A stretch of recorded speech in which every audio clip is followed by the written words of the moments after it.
have some time, be a blended model of childcare with children in school sometime, learning at home for the rest of the time, so that we can make sure that physical distancing and appropriate health measures are in place. Again, I really want to see children back at school as quickly as possible, but it must be safe, and also we must do it in a way that persuades parents, young people themselves and teachers that it is safe. So building confidence, doing this very collaboratively, as we've been doing through an education recovery group that the Deputy First Minister here chairs, is really important to get to the position we hope to be in.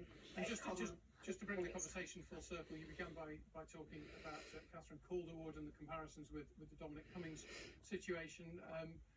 He went to self-isolate for a fortnight. She went on 2 leisure trips for a weekend.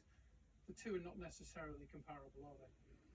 Look, she was very open straight away that she'd made a mistake. She made a mistake. It was a mistake I regretted, she regretted. I think the difference is, and I don't know, I'm not obviously talking to Dominic Cummings, but looking at this from the outside in, there's lots of unanswered questions about what really went on with Dominic Cummings, and I think that's for the Prime Minister to satisfy himself around.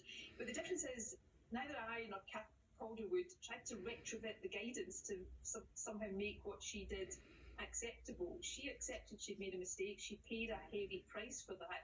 And the point I'm making, and I think it is to her credit, she recognised that what had to come first was the integrity of the public health message. And I really do think that with every day that passes, that the Prime Minister and Dominic Cummings puts his position ahead of public health, then I think that reflects badly on them, I'm sorry to say.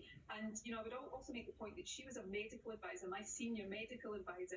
He's a political advisor. And again, I think some of the considerations there may be different. Nicola Sturgeon, thanks very much for talking to us this morning. It's just after 9:15 and Sally is here with news that there might be some contact in sport soon. Morning. It's definitely happening. Morning, everybody. The government has given permission for elite players from all sports to have some contact in training, which sees the return of things like tackling. This is going to allow clubs to prepare for their competitive fixtures, as Joe Wilson reports. Under lockdown so far, this is what professional training has looked like. Individuals practicing their skills. Coaches can watch from a distance, but essentially it's solitary. Well, the 2-metre barrier no longer applies. Remember the old days? Well, training won't look like this again straight away. Initially, clusters of just 2 or 3 individuals will be allowed. But the government accepts that practice has to be realistic. The DCMS statement reads, the progression of training into stage 2 is vital to prepare fully for the return of competitive sporting fixtures in many sports. Close contact training is required to replicate match formations and conditions.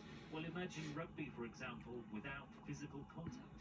There has thus far been no return to training in Premiership rugby at all. Sports in this stage 2 will still have to adhere to guidelines and limitations. For example, changing rooms should still be closed. Equipment can't be shared. Positive COVID-19 tests must be immediately reported. And it is still the individual's right to opt out.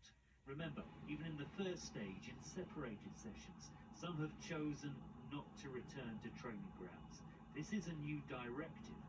It's not an order. Joe Wilson, BBC News. Well, a little bit sad to tell you, it would have been the Championship playoff final today. Those clubs are just starting their return to training. Most are in favour of restarting their season, with Leeds and West Brom currently on course for promotion. One league chairman says with no vaccine and therefore no crowds expected until perhaps next year, up to 60 clubs could go bust. The discussion now has to be in tandem with completing the season, which should happen when safe.